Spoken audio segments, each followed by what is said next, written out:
So uncle, you're completely fit. পূর্বা স্যারকে একবার রিপোর্টটা দিয়ে দিও। Sure.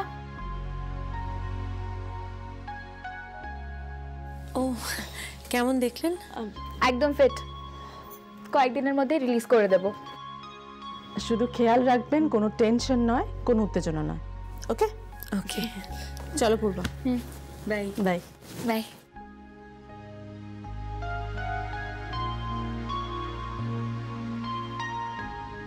বাবা কি বললো শুনলে তো? তুমি এখন একদম ফিট, কয়েকদিনের মধ্যেই তোমাকে ছেড়ে দেবে। কি দেখছো তুমি? আস্তে আস্তে আস্তে আস্তে আস্তে। আমার মেয়েকে। বাবা আমাকে আবার নতুন করে দেখার কি হলো? তুই যেদিন মা হবি না সেই দিন বুঝবি যে সন্তানের মা বাবারা কেন মেয়ের দিকে তাকিয়ে থাকে। হ্যাঁ রে মা। বলো। তুই এরকম মা শুনে চমকে উঠলি কেন? আরে এটা তো জীবনের স্বাভাবিক নিয়ম, মা তো তুই হবি। হ্যাঁ রে মা, আমি তোকে একটা জিনিস দেবো, তুই কিন্তু সেটা কাউকে দিতে পারবি না। আচ্ছা দেব না। তুই দিব্যি দিয়ে বল। আচ্ছা বাবা আমি দিব্যি দিয়ে বললাম, আমি দেব না কাউকে। ঠিক তো? আচ্ছা তাহলে এবার তুই চোখটা বন্ধ কর, চোখ খুলবি না কিন্তু, ঠিক আছে?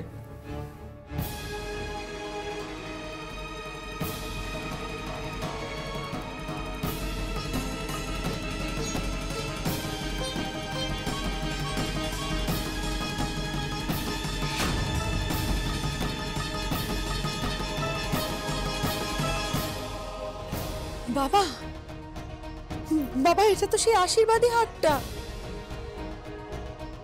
তুই কিন্তু আমাকে দিব্যি দিয়েছিস, কাউকে দিতে পারবি না তুই। কিন্তু বাবা এটা কোনো কিন্তু নয়, যার যেটা প্রাপ্য, যার নামে যতটুকু চাল মাপা রয়েছে তার ভাগ্যেই সেটা হবে, অন্য কাউকে দেবার তোর কোনো অধিকার নেই। আর যদি কাউকে দিস তাহলে কিন্তু আমার মরা মুখটা তোকে দেখতে হবে।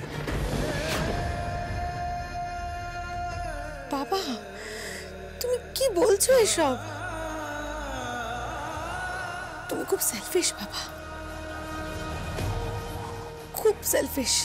হ্যাঁ রে মা, আমি খুব সেলফিশ, খুব স্বার্থপর, শুধু তোর জন্য।